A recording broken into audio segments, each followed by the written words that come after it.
Good morning student. Last video के अंदर हम लोगों ने improvement in a crop yield देखा था और इसके अंदर स्टूडेंट हम लोगों ने खरीफ सीजन क्रॉप और रबी सीजन क्रॉप जो थे वो दोनों देखे थे। अब स्टूडेंट ये चैप्टर में मैं आपको मटेरियल सेंड करने वाला नहीं हूं, बट जो भी क्वेश्चन पेपर के अंदर आ सकते हैं वो मैं आपको लिखवा देता हूं। आप लोगों को टेक्स्ट बुक लेकर ही बैठना है, बराबर है। टेक्स्ट बुक लेकर बैठोगे, नोटबुक लेकर बैठोगे, यानी कि कौन सा क्वेश्चन किधर है, क्या आंसर लिखना है वो आपको पता चल ही जाएगा, बराबर है। तो स्टूडेंट जरा अपनी नोटबुक ले लो, मैं आपको 1 मिनट का टाइम देता हूं, नोटबुक फटाफट ले लो।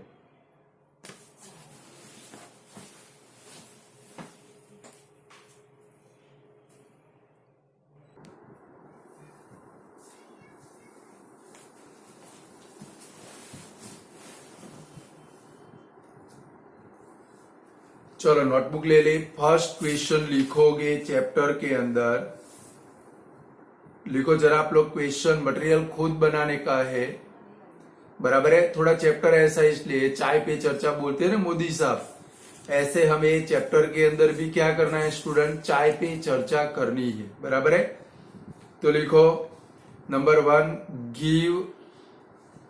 Give the example of cereals. Second number question लिखो,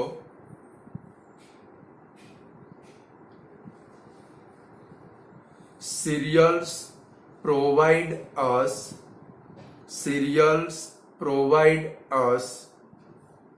blank for energy requirement। लिखा cereals provide us blank for energy requirement। Answer इसका लिखोगे कार्बोहाइड्रेट। ब्लैंक के अंदर आंसर क्या आएगा स्टूडेंट, कार्बोहाइड्रेट आएगा, बराबर है। नेक्स्ट क्वेश्चन लिखो, give an example of pulses. Give an example of pulses. फिर लिखो, आपको आंसर बुक में से ही लिखना है, मैंने टिक कराया था लास्ट वीडियो में। फिर लिखो question, pulses provide us blank. तो स्टूडेंट पल्सेस हमें क्या प्रोवाइड करते हैं, आंसर बताओ तो, प्रोटीन। Very good. चलो फिर लिखो, गिव एन एग्जाम्पल ऑफ, अभी रफ नोटबुक में लिखोगे, give an example of oil seeds. आपको क्लासिफिकेशन के अंदर भी ये आ सकता है, बराबर है। फिर लिखो, give an example of fodder crop, बराबर है student. Give an example of fodder crop, बराबर है, लिखे आप लोगों ने एग्जाम्पल स्टूडेंट। चलो नेक्स्ट क्वेश्चन लिखोगे,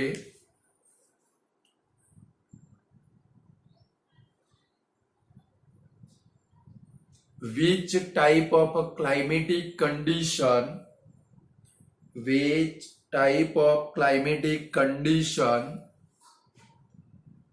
are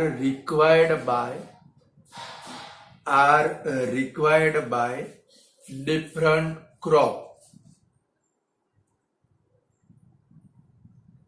इसका आंसर 204 पेज के ऊपर फर्स्ट लाइन में देखो, कभी different crop required different climatic condition, like कौन सी है भाई, टेम्परेचर और एंड फोटो पीरियड्स, बराबर है। फिर लिखो, photo periods photo periods are related to blank. Photo periods are related to blank. Blank में आंसर क्या लिखेंगे स्टूडेंट? सनलाइट. मैंने आपको समझाया था प्लांट दो टाइप के, long day plant, short day plant, बोला था ना ऐसा कुछ. यानी कि ब्लैंक में आंसर क्या लिखोगे? सनलाइट. फिर लिखो, डिफरेंस के फॉर्म में लिख डालो, यानी कि आंसर आ जाएगा. Give the difference between kharif crop and rabi season crop. Give the difference between kharif crop and rabi season crop. लिख पाओगे ना डिफरेंस के पॉइंट? पहले डेफिनेशन आएगी, फिर कौन से मंथ में ये शोइंग होते, कौन से मंथ में हार्वेस्ट होते, वो सेकंड पॉइंट. और थर्ड पॉइंट के अंदर स्टूडेंट इनका क्या आएगा भाई? थर्ड पॉइंट के अंदर इनके एग्जाम्पल लिखोगे. खरीफ क्रॉप के एग्जाम्पल 2-3 और 2-3 रबी सीजन के क्रॉप के एग्जाम्पल लिखोगे. क्लियर? Okay, done. चलो अब आगे बढ़े. टेक्स्ट बुक अपनी खुली रखेंगे क्योंकि चैप्टर ऐसा है स्टूडेंट, बराबर है. चलो अब जरा जाते हम लोग क्रॉप वेराइटी इंप्रूवमेंट. तो स्टूडेंट हमने आगे देखा था कि भाई हमारा जो इंडिया है वो कैसा कंट्री है भाई? पॉपुलेशन वाला कंट्री है. यहाँ पर हमारे इंडिया के अंदर 130 करोड़ ऑफ पॉपुलेशन है. और ये पॉपुलेशन को किसकी जरूरत पड़ती है भाई? फूड की जरूरत पड़ती है. इनके फूड रिक्वायरमेंट को फुलफिल करने के लिए हमें क्या करना पड़ेगा भाई? More and more crop production करना पड़ेगा. और more and more crop production हम लोग कैसे कर सकते हैं? तो स्टूडेंट हमारी जो लैंड है, पीस ऑफ लैंड जिसके अंदर हम लोग फार्मिंग की प्रैक्टिस करते हैं, वो जो पीस ऑफ लैंड है वो तो कैसी है भाई?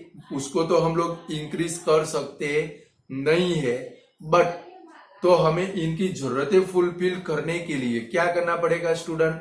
बहुत सारे साइंटिफिक अप्रोच है, उनको क्या करने पड़ेंगे भाई? एक्सेप्ट करने पड़ेंगे.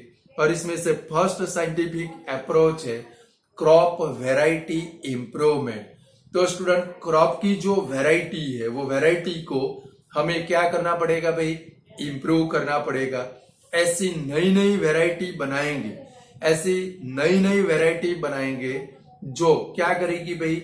हमें हायर यील्ड देगी.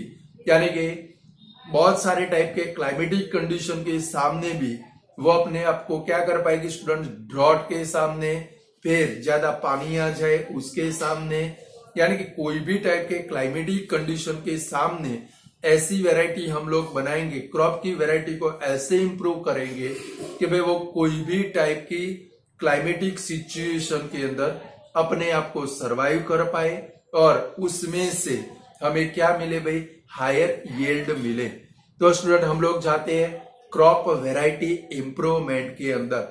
तो ये जो अप्रोच है स्टूडेंट, दिस अप्रोच, ये अप्रोच किसके ऊपर डिपेंडेबल है? कि भाई हम लोग क्रॉप की नई नई ऐसी वैरायटी फाइंड करेंगे जो वैरायटी हमें क्या देगी भाई? गुड और हायर यील्ड देगी. तो भाई क्रॉप वेराइटी इंप्रूवमेंट ये जो अप्रोच है वो अप्रोच किसके ऊपर डिपेंडेबल है स्टूडेंट? तो हम लोग क्रॉप की ऐसी नई नई वैरायटी फाइंड करेंगे. वो जो वैरायटी है वो हमें क्या करेगी भाई? एक तो हायर यील्ड भी देगी और सेकंड नंबर में क्या देगी भाई? गुड यील्ड भी देगी. यानी कि this approach depends on a finding a crop variety that can give good yield. Student हम लोग ऐसी वैरायटी बनाएंगे, वो जो वैरायटी है वो कैसे होनी चाहिए भाई? कि भाई उसके जो सीड्स है हम लोग ऐसे सिलेक्टेड करेंगे कि भाई जो भी सीड्स हम लोग सिलेक्टेड करेंगे इसके अंदर एक तो डिफरेंट टाइप के कैरेक्टर होने चाहिए. जो भी हम लोग सीड्स, कोई भी वैरायटी, लाइक हम लोग वीट लगाते हैं, कॉटन लगाते हैं.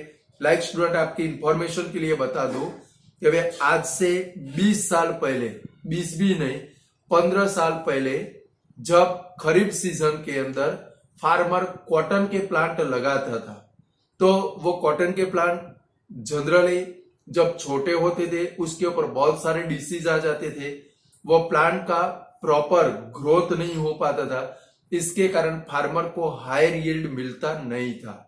उसके बाद में स्टूडेंट हमारे साइंटिस्ट लोगों ने ऐसे नए टाइप के कॉटन के सीड्स बनाए जिसको बोलते हैं बीटी कॉटन। क्या बोलते हैं स्टूडेंट? बीटी कॉटन बोलते हैं। तो उसके जो सीड्स थे वो सीड्स के अंदर ही साइंटिस्ट लोगों ने एक स्पेशल टाइप के जो बैक्टीरिया थे वो बैक्टीरिया को एंटर कर दिए। स्टूडेंट आपको पता होगा, आपके घर के अंदर एक छोटा बच्चा हो तो अगर न्यू बेबी बॉर्न होता है, जब तक वो 2 से 3 साल का होता है तब तक आप अपने घर के अंदर देखो तो आपको दवाई की बोतलें ही बोतलें देखने को मिलती है। एवरी सीजन में वो बच्चा बीमार पड़ जाता है। पड़ता है कि नहीं पड़ता है? कि भाई सीजन चेंज हुए तुरंत वो बच्चे को बुखार आ जाता है, सर्दी हो जाती है, कफ हो जाता है कि नहीं हो जाता है?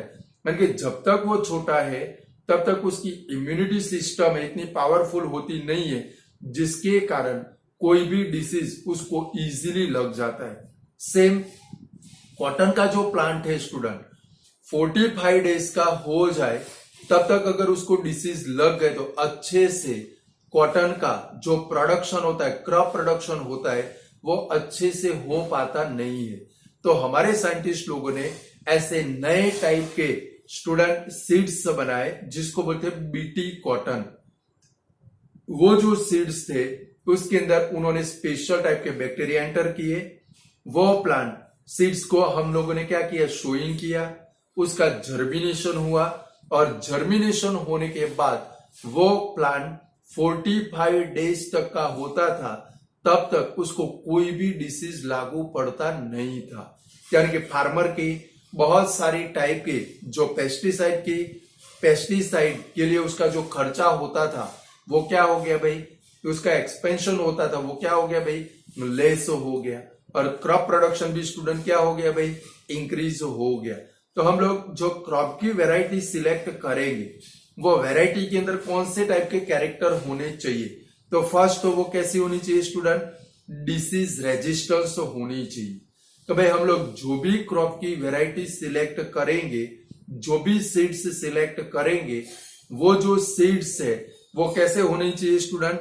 एक तो डिसीज रेजिस्टेंस, यानी कि वो क्रॉप जब क्या हो जाए भाई? जर्मिनेट हो जाए, उसके ऊपर डिसीज लगने नहीं चाहिए। यानी कि फर्स्ट नंबर का कैरेक्टर कौन सा है student? Disease resistance. Second number response to fertiliser, यानी कि हम लोग जो भी सीड सिलेक्ट करें, हम लोग जो भी टाइप के फर्टिलाइजर दे, वो फर्टिलाइजर के सामने वो सीड्स या तो वो जो प्लांट है वो हमें क्या देना चाहिए स्टूडेंट? रिस्पॉन्स देना चाहिए। लाइक आप जैसे ही अपने खेत के अंदर फर्टिलाइजर लगाते हो, 2 या 3 दिन के बाद देखने जाते हो वो जो क्रॉप है, वो क्रॉप की पूरी रौनक है वो क्या हो जाती है भाई? चेंज हो जाती है। यानी कि सेकंड नंबर का कैरेक्टर कौन सा है student? Response to fertilisers. Third number product quality, यानी कि जो भी सपोज मैंने वीट की सीड्स लगाए, मैं भी खुद फार्मर हूं, मैं भी खेती बाड़ी करता हूं, कि भाई सपोज मैंने वीट की सीड्स लगाए, जो भी हार्वेस्टिंग हुआ, जो नए सीड्स पके, तो उसकी क्वालिटी कैसी होनी चाहिए भाई? बेटर क्वालिटी होनी चाहिए। कि भाई कोई भी मेरे गेहूं देखते ही उसको क्या आ जाने चाहिए भाई? पसंद आ जाने चाहिए। यानी कि प्रोडक्ट क्वालिटी एंड जो भी सीड्स या तो जो भी क्रॉप हम लोग सिलेक्ट करें वो कैसा होना चाहिए भाई? हायर यील्ड देना चाहिए। क्या देना चाहिए स्टूडेंट? हायर यील्ड देना चाहिए। तो ये क्रॉप इंप्रूवमेंट वैरायटी के कुछ कैरेक्टर है। फर्स्ट कैरेक्टर कौन सा है स्टूडेंट? एक तो प्रोडक्ट डिसीज रेजिस्टेंस होना चाहिए। सेकंड नंबर जो भी सीड्स हमने सिलेक्ट किए वो कैसे होने चाहिए भाई? रिस्पॉन्स टू फर्टिलाइजर होने चाहिए। फिर उसकी प्रोडक्ट क्वालिटी, और वो हमें क्या देने चाहिए भाई? Higher yield. कोई भी फार्मर जब खेती बाड़ी करता है तो सबसे पहले वो सोचता है कि भाई ये सीजन के अंदर मेरा क्रॉप प्रोडक्शन अच्छे से अच्छा होना चाहिए, मुझे हायर यील्ड मिलना चाहिए। ऐसी हमारी क्या होनी चाहिए स्टूडेंट? क्रॉप वैरायटी होनी चाहिए। और उसका एक वे है डिजराइबल कैरेक्टर। कब स्टूडेंट हायर यील्ड लेना है तो उसका एक कैरेक्टर कौन सा है भाई, एक वे है, वो कौन सा है स्टूडेंट, हायर यील्ड का एक वे है, वो डिजराइबल कैरेक्टर है। अब डिजराइबल कैरेक्टर क्या होती है स्टूडेंट, कि भाई आपके इच्छा के अंदर कोई कैरेक्टर आया और वो कैरेक्टर को आप अपने क्रॉप के अंदर लेकर आओ, उसको क्या बोलते हैं स्टूडेंट, डिजराइबल कैरेक्टर बोलते हैं। लाइक मैंगो, समर सीजन के अंदर सबको कैरी खानी अच्छी लगती है भाई, कैरी के प्लांट 3-4 जात के डिफरेंट टाइप के प्लांट आते हैं। लाइक एक सिंपल सा मैंगो का प्लांट है जिसको हम लोग बोलते हैं अपनी लैंग्वेज में देसी आंबो। लाइक आपने देखी हो वो दबा दबा कर रस निकालने वाली कैरी आती है छोटी छोटी, वो मैंगो के ट्री के ऊपर अगर आप देखो तो इतनी ज्यादा मैंगो आती है जिसकी कोई हद नहीं होती है।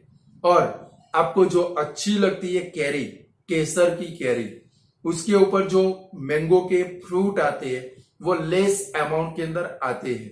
आप खुद फार्मर हो, आप खेती बाड़ी करते हो, आपके दिमाग के अंदर ऐसा एक कैरेक्टर आया कि भाई मैं क्या ऐसा कुछ करूं जिसके कारण ये जो केसर मैंगो का जो प्लांट है उसके ऊपर ये जो मैंगो आती है वो नंबर ऑफ मैंगो किसकी जितनी आ जाए भाई, ये देसी मैंगो ट्री के जितनी उसके ऊपर नंबर ऑफ क्या आ जाए स्टूडेंट, मैंगो आ जाए। ऐसे जो कैरेक्टर है इसको क्या बोलते हैं स्टूडेंट, डिजराइबल कैरेक्टर बोलते हैं। और इसकी स्टडी हम लोग 10 स्टैंडर्ड के अंदर करेंगे, क्योंकि अगर बातें करने के लिए बैठेंगे ना स्टूडेंट तो पूरा 1 आवर खत्म हो जाएगा, आपको भी पता नहीं चलेगा, मुझे भी पता नहीं चलेगा। समझ गए? 10 स्टैंडर्ड के अंदर डिजराइबल कैरेक्टर की हम लोग डिटेल के अंदर स्टडी करेंगे, बराबर है। तो फर्स्ट है डिजराइबल कैरेक्टर, कि भाई क्रॉप की वेराइटी को इंप्रूव करने का जो फर्स्ट वे है वो कौन सा है भाई, डिजराइबल कैरेक्टर को साथ में लाना। और ये कौन सी प्रोसेस की मदद से ला सकते हैं स्टूडेंट हम लोग, हाइब्रिडाइजेशन प्रोसेस की मदद से। तो भाई डिजराइबल कैरेक्टर, आपके दिमाग के अंदर कैरेक्टर आया कि भाई मुझे केसर के मैंगो के प्लांट के ऊपर, देसी आंबे के ऊपर, देसी मैंगो के प्लांट के ऊपर जितनी मैंगो आती है, कैरी आती है, उतनी कैरी मुझे केसर के प्लांट के ऊपर लानी है। तो वो आप किसकी मदद से कंप्लीट कर सकते हो भाई, हाइब्रिडाइजेशन प्रोसेस की मदद से। तो स्टूडेंट यहां पर एक क्वेश्चन बनता है, आप लोग पहले क्वेश्चन लिखोगे, लिखो क्वेश्चन। तो भाई what is hybridisation, textbook के अंदर हाइब्रिडाइजेशन का स्पेलिंग देख सकते हो आप लोग, what is hybridisation, question mark, उसमें ही लिखना है how many type of hybridisation, how many type of hybridisation, which are they. ये 2 मार्क का क्वेश्चन है, या तो 3 मार्क में भी आ सकता है कि भाई what is hybridisation, question mark, how many type of hybridisation, which are they. या तो ऐसे भी आ सकता है कि भाई write a short note on a hybridisation, write a short note on a hybridisation.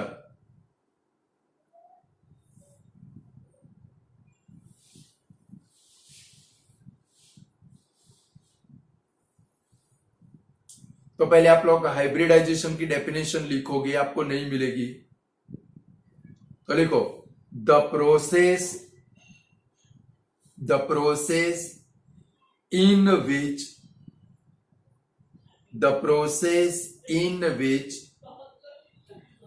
desirable character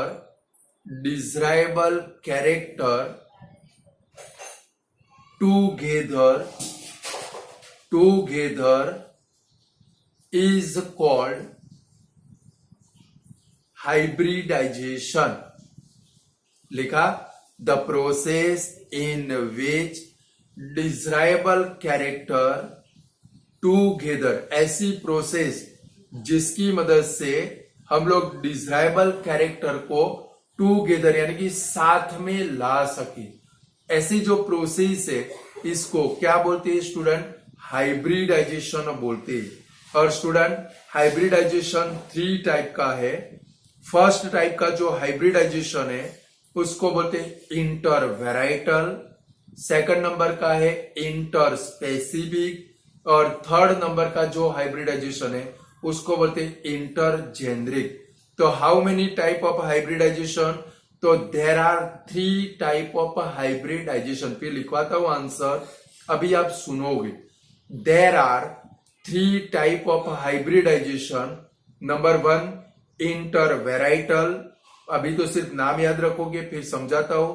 number 1 intervarietal, number 2 interspecific, और नंबर 3 इंटर जेनरिक। तो how many type of hybridisation? तो क्या लिखेंगे स्टूडेंट?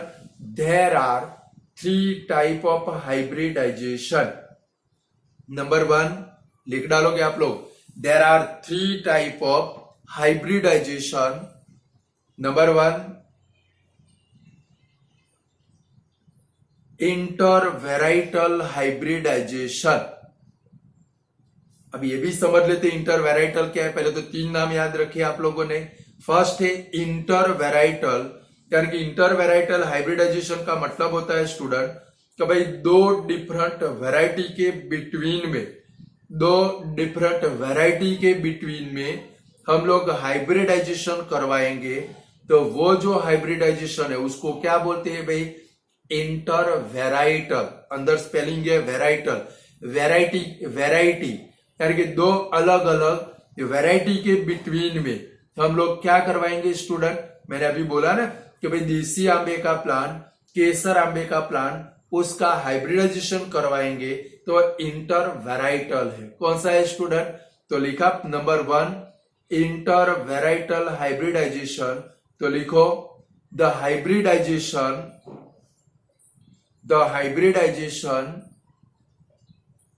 टेक प्लेस बिटवीन, मैं आपको answer ऐसे video में ही लिखवा दूंगा, बराबर है? The hybridisation which take place between 2 different variety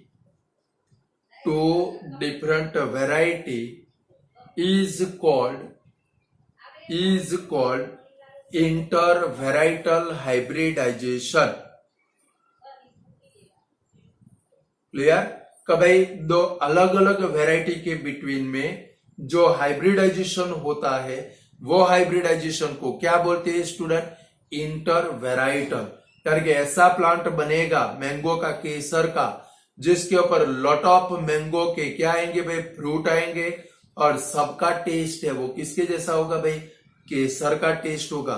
देसी मैंगो के प्लांट की कैरी खाओगे बिल्कुल खट्टी खट्टी होगी, बट केसर खाओगे एकदम मीठी होगी।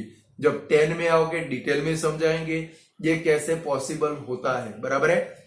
सेकंड नंबर लिखो interspecific hybridisation. Interspecific hybridisation. तो स्टूडेंट 2 अलग अलग स्पीसीज के बट एक ही जीनस के 2 अलग अलग प्लांट के बिटवीन में, स्पीसीज दोनों की कैसी हो भाई? डिफरेंट हो, बट उनका जीनस सेम हो।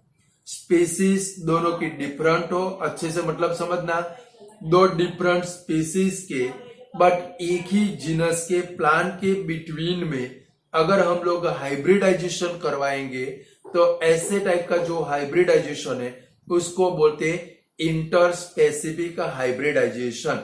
दिमाग में उतरता है? 2 डिफरेंट स्पीसीज बट इनका जीनस कैसा है स्टूडेंट? सेम है। ऐसे टाइप का जो हाइब्रिडाइजेशन है इसको क्या बोलते हैं भाई? Interspecific hybridisation. तो लिखो नंबर 2 इंटर स्पेसिफिक हाइब्रिडाइजेशन। तो लिखो the hybridisation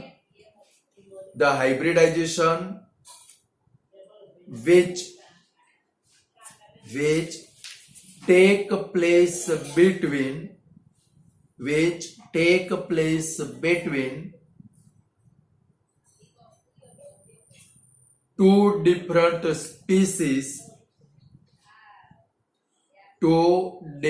species of the same genus bracket में है जीनस का spelling is called interspecific hybridisation. First type का कौन सा था स्टूडेंट? इंटर वेराइटल, दो अलग अलग वेराइटी के बिटवीन में। सेकंड नंबर कौन सा? इंटर स्पेसिफिक, यानी कि दो डिफरेंट स्पीसीज बट उनका जीनस कैसा होना चाहिए स्टूडेंट? सेम होना चाहिए। ऐसे टाइप का जो हाइब्रिडाइजेशन है उसको क्या बोलते हैं student? Interspecific hybridisation. Clear? Third number लिखो intergeneric hybridisation. Intergeneric hybridisation, intergeneric hybridisation. तो इंटर जेनरिक किसको बोलेंगे स्टूडेंट? तो एक ही दो डिफरेंट जेनरा के बिटवीन में, तो भाई दो अलग अलग जेनरा के प्लांट के बिटवीन में हम लोग हाइब्रिडाइजेशन करवाएंगे। तो ऐसे टाइप का जो हाइब्रिडाइजेशन है उसको क्या बोलते हैं स्टूडेंट? Inter generic hybridisation. दो अलग अलग जेनरा के प्लांट के बिटवीन में हम लोग हाइब्रिडाइजेशन करवाएंगे। तो ऐसे टाइप का जो हाइब्रिडाइजेशन है उसको क्या बोलते हैं स्टूडेंट? Inter generic hybridisation. तो लिखो the hybridisation which take place between two different genera is called intergeneric hybridization. Clear? So what is hybridization? So the process in which desirable character together is called hybridization. There are three type of hybridization. Number one, intervarietal, दो अलग अलग variety के between में होगा। Number two, interspecific, यानी कि दो different species but same genus के प्लांट के बिटवीन में जो हाइब्रिडाइजेशन होगा उसको हम लोग क्या बोलेंगे स्टूडेंट? इंटरस्पेसिफिक। और नंबर थ्री, इंटरजेनरिक, यानी कि दो डिफरेंट जेनरा के बिटवीन में जो हाइब्रिडाइजेशन होगा उसको हम लोग क्या बोलेंगे स्टूडेंट? इंटरजेनरिक। दिमाग में उतरा स्टूडेंट कि नहीं उतरा? ये हाइब्रिडाइजेशन बहुत टफ है, पढ़ लो एक बार फिर हम लोग आगे बढ़े।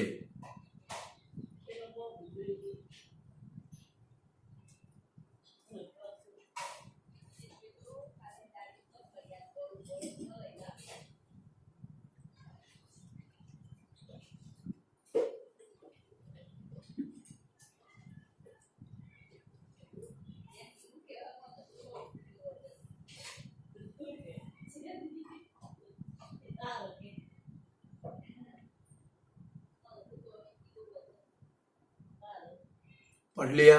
हाइब्रिडाइजेशन की शॉर्ट नोट पेपर में लिख पाओगे भाई? चलो आगे बढ़े। सेकंड पैराग्राफ में आए स्टूडेंट हम लोग, बराबर है? तो भाई न्यू वैरायटी के क्रॉप के लिए, तो भाई हाई यील्ड के लिए फार्मर को या हमें क्या करना पड़ेगा स्टूडेंट? कि भाई क्रॉप की नई नई जो वैरायटी है वो वैरायटी को क्या करनी चाहिए भाई? एक्सेप्टेड करनी चाहिए। और ये जरूरी है कि भाई जो भी हम लोग नई वैरायटी सिलेक्ट करें वो नई वैरायटी क्या होनी चाहिए भाई? एक तो फार्मर को वो क्या प्रोवाइड करनी चाहिए भाई? हायर यील्ड प्रोवाइड करनी चाहिए। तो भाई कोई भी टाइप की क्लाइमेटिक कंडीशन के अंदर जो भी हम लोग नई वैरायटी सिलेक्ट करेंगे स्टूडेंट, वो नई वैरायटी कोई भी टाइप के क्लाइमेटिक कंडीशन के अंदर फार्मर को वो क्या प्रोवाइड करनी चाहिए भाई स्टूडेंट? हायर यील्ड प्रोवाइड करनी चाहिए। कि भाई चाहे कोई भी टाइप की क्लाइमेटिक कंडीशन हो, बट पर कोई भी टाइप का एरिया हो, वो एरिया के अंदर वो क्या देनी चाहिए भाई, हायर यील्ड हमें प्रोवाइड करनी चाहिए। और इसके लिए हमें क्या करना पड़ेगा स्टूडेंट, जो फार्मर है वो फार्मर को हमें क्या करने पड़ेंगे भाई, गुड क्वालिटी के जो सीड्स है वो सीड्स हमें फार्मर को क्या करने पड़ेंगे स्टूडेंट, प्रोवाइड करने पड़ेंगे। यानी कि पर्टिकुलर वैरायटी के हाई यील्ड प्रोवाइड करने वाले गुड क्वालिटी के, बेटर क्वालिटी के सड़े हुए सीड्स नहीं होने चाहिए स्टूडेंट। अगर सीड सड़ा हुआ होगा तो उसका जर्मिनेशन कभी भी नहीं होगा। यानी कि फार्मर को जो भी सीड्स हम लोग प्रोवाइड करें वो गुड क्वालिटी के होने चाहिए और पर्टिकुलर वैरायटी के ही होने चाहिए। लाइक 496 गेहूं है और इसके बदले में दूसरी कोई गेहूं की वैरायटी के सीड्स हम लोग दे दे तो वो चलेगा नहीं। यानी कि प्रॉपर वैरायटी होनी चाहिए, हायर यील्ड देनी चाहिए और प्रॉपर सीड्स गुड क्वालिटी के हमें फार्मर को क्या करने पड़ेंगे स्टूडेंट, प्रोवाइड करने पड़ेंगे। और उसके लिए क्या होना चाहिए भाई, कि भाई जो भी सीड्स फार्मर को प्रोवाइड करें हम लोग गुड क्वालिटी के, वो कोई भी टाइप की क्लाइमेटिक कंडीशन के अंदर, कोई भी टाइप के क्लाइमेटिक कंडीशन के अंदर उसके जो सीड्स है वो सीड्स क्या होने चाहिए स्टूडेंट, जर्मिनेट होने चाहिए। जर्मिनेट हो गए तो वो प्लांट बड़े हो गए तो उसके ऊपर सीड्स आएंगे तो फार्मर उसको क्या कर पाएगा भाई, हार्वेस्ट कर पाएगा। कल्टीवेशन की जो प्रैक्टिस है स्टूडेंट, फार्मर जो कल्टीवेशन की प्रैक्टिस है वो कल्टीवेशन की प्रैक्टिस और क्रॉप की जो यील्ड है वो एक तो वेदर को रिलेटेड है, सेकंड नंबर सॉइल की क्वालिटी को रिलेटेड है और वाटर उसको कैसे अवेलेबल होता है उसके ऊपर क्रॉप का जो यील्ड होता है वो डिपेंडेबल होता है। कि भाई कल्टीवेशन की जो प्रैक्टिस है या तो जो यील्ड फार्मर को मिलता है वो किसके ऊपर डिपेंडेबल है स्टूडेंट, तो वेदर के ऊपर। बारिश न चाहिए और बारिश आ जाए तो अच्छे से क्रॉप प्रोडक्शन होता नहीं है। सेकंड नंबर सॉइल की क्वालिटी न हो और हम लोग क्रॉप प्रोडक्शन करने जाए तो अच्छे से क्रॉप प्रोडक्शन होता नहीं है। और थर्ड नंबर प्रॉपर टाइम के ऊपर proper amount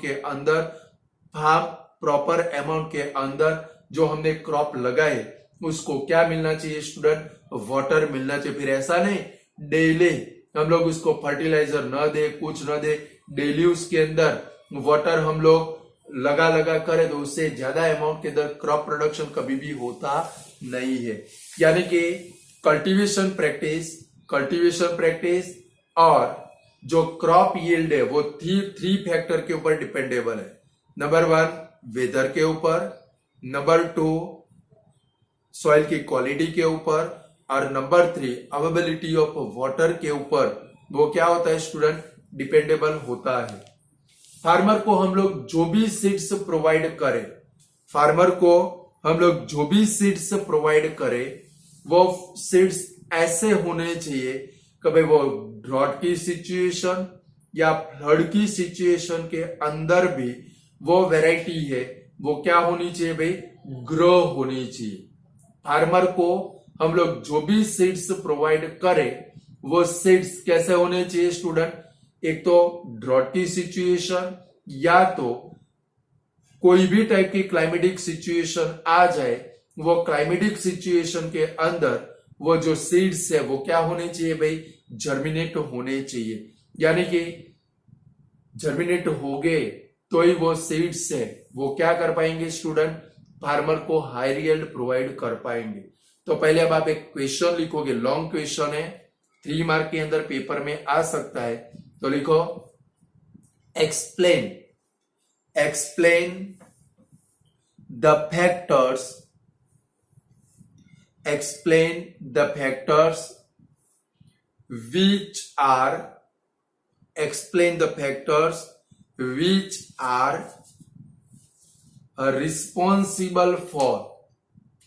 which are responsible for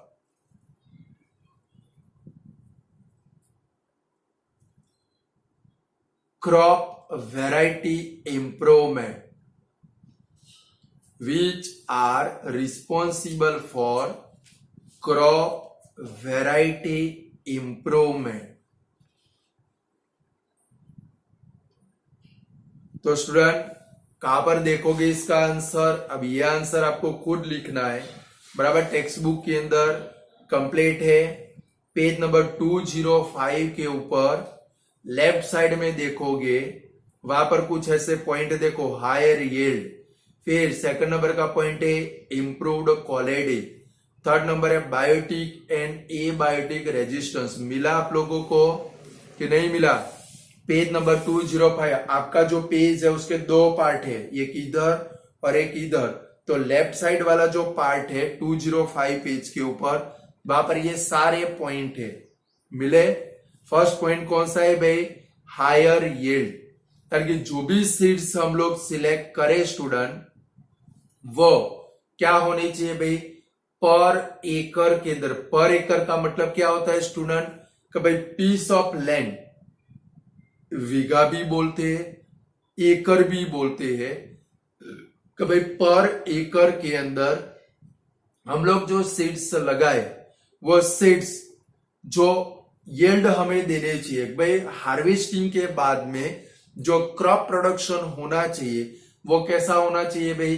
very high होना चाहिए। अगर वेरी हाई होगा तो हमारा जो क्रॉप प्रोडक्शन है उसको हम लोग क्या कर पाएंगे स्टूडेंट? इंप्रूव कर पाएंगे। यानी कि फर्स्ट नंबर कौन सा है भाई? कौन सा फैक्टर है भाई? हायर यील्ड, यानी कि पर एकड़ के अंदर जो क्रॉप प्रोडक्शन होता है वो क्या होना चाहिए स्टूडेंट? इंक्रीज होना चाहिए। यानी कि to increase the productivity of the crop पर एकड़, यानी कि पर एकड़ के अंदर क्रॉप का जो प्रोडक्शन है, वो क्रॉप का प्रोडक्शन स्टूडेंट क्या होना चाहिए? इंक्रीज होना चाहिए। सेकंड नंबर का फैक्टर है इंप्रूव्ड क्वालिटी। सेकंड नंबर का जो फैक्टर है वो फैक्टर है स्टूडेंट इंप्रूव्ड क्वालिटी, यानी कि जो भी क्वालिटी बने वो कैसी होनी चाहिए? कभी quality consideration of a crop product vary from crop to crop. इसका मतलब समझो कि भाई जो भी प्रोडक्शन क्वालिटी है, लाइक मैंने इस साल जो भी सीड्स लगाए, अब नेक्स्ट ईयर मैं फिर से विंटर सीजन के अंदर गेहूं की खेती करूंगा, तो वहां पर क्या होगा? सीड्स तो मुझे कौन से लगाने पड़ेंगे? कई सीड्स तो आसमान में से गिरते नहीं है।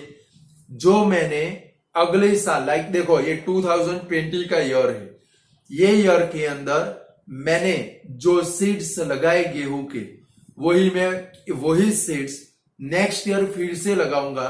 तो सपोज पर एकड़ के अंदर, सपोज प्रेजेंट ईयर के अंदर 100 केजी पर एकड़ में से वीड्स का क्रॉप प्रोडक्शन हुआ, तो नेक्स्ट ईयर के अंदर क्या होगा स्टूडेंट?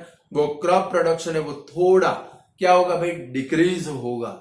यानी कि कोई भी सीड्स आप सिलेक्ट करो तो क्रॉप प्रोडक्शन है वो क्या होता है स्टूडेंट? जैसे जैसे वही सीड्स हम लोग फिर से नेक्स्ट ईयर, उसके नेक्स्ट ईयर 2022, 2023 में वही सीड्स का हम लोग यूज करते करते जाएंगे, तो जो क्रॉप प्रोडक्शन है वो क्या होगा भाई? Per year very to very होगा। यानी कि हर ईयर जो क्रॉप प्रोडक्शन है वो क्या होता जाएगा भाई? चेंज होता जाएगा। अब स्टूडेंट जो भी हम लोग क्वालिटी पकाए वह उसके अंदर कैसे कैरेक्टर होने चाहिए? तो फर्स्ट नंबर कभी जो सीरियल्स पके, वो सीरियल्स के अंदर कौन सी क्वालिटी होनी चाहिए भाई? बेकिंग क्वालिटी होनी चाहिए। यानी कि बेकिंग क्वालिटी इंप्रूव्ड इन वीट के अंदर एक तो बेकिंग क्वालिटी है वो क्या होनी चाहिए स्टूडेंट? इंप्रूव्ड होनी चाहिए। जो पल्सीस है वो पल्सीस के अंदर प्रोटीन की जो क्वालिटी है, वो प्रोटीन की क्वालिटी है वो क्या होनी चाहिए स्टूडेंट? इंक्रीज होनी चाहिए। ऑयल सीड्स के अंदर ऑयल की जो क्वालिटी है वो क्या होनी चाहिए स्टूडेंट?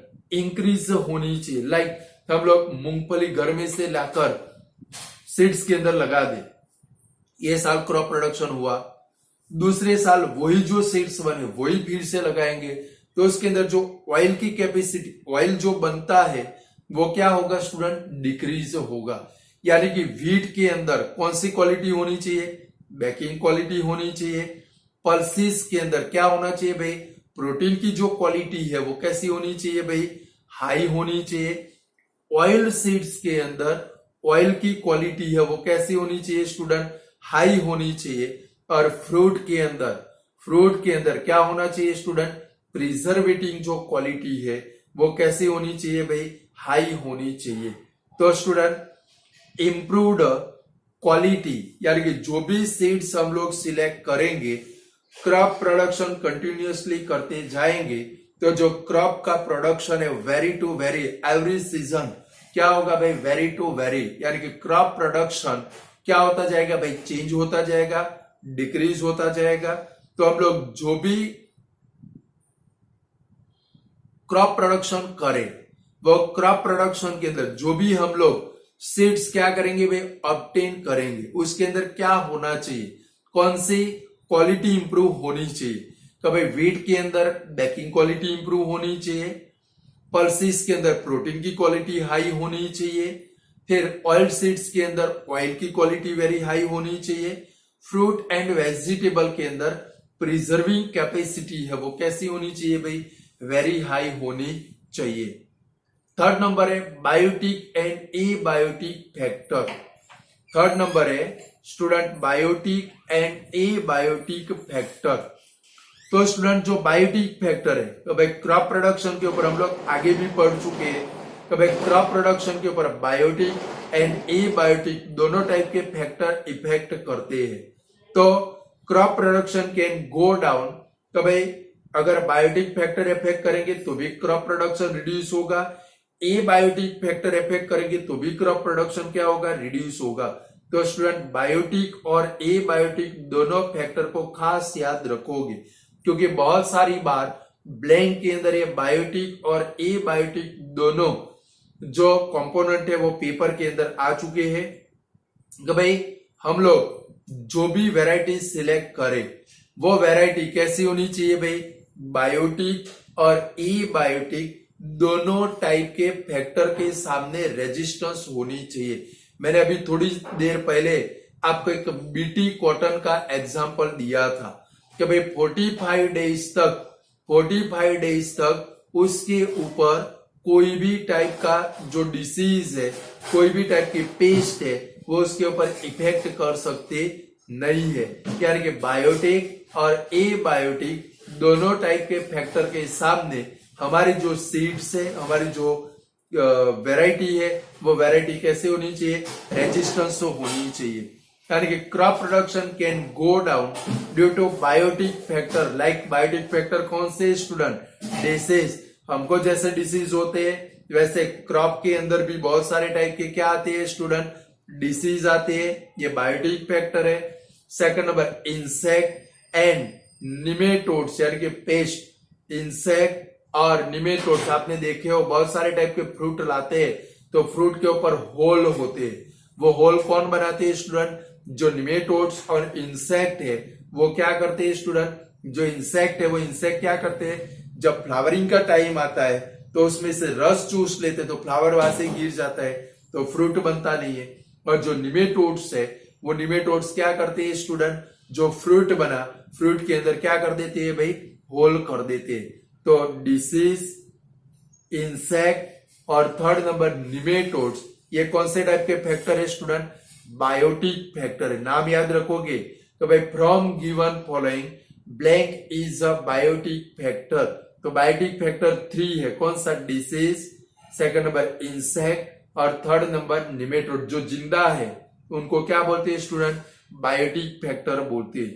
तो ए बायोटिक फैक्टर के अंदर इंक्लूड होते हैं drought, salinity, water logging, heat, cold और फ्रॉस्ट। ये कौन से फैक्टर है student, abiotic factor. Abiotic factor कौन से student, drought, salinity, water logging, soil ऐसी हो जल्दी से पानी सुखा देती हो, वाटर लॉगिंग, कुछ सॉइल ऐसे होते हैं जल्दी से पानी सूखता नहीं जिसको बोलते हैं वाटर लॉगिंग। फिर हीट, ज्यादा अमाउंट में हीट पड़ती हो, ज्यादा अमाउंट में ठंडी पड़ती हो, कोल्ड एंड फ्रॉस्ट, ये जो फैक्टर है वो कौन से है भाई, एबायोटिक फैक्टर। तो स्टूडेंट हम लोग जो भी वैरायटी सिलेक्ट करें वो वैरायटी बायोटिक फैक्टर के सामने और एबायोटिक फैक्टर के सामने कैसी होनी चाहिए, रेजिस्टेंस होनी चाहिए। यानी कि बायोटिक फैक्टर की या एबायोटिक फैक्टर की उसके ऊपर कोई भी इफेक्ट होनी नहीं चाहिए।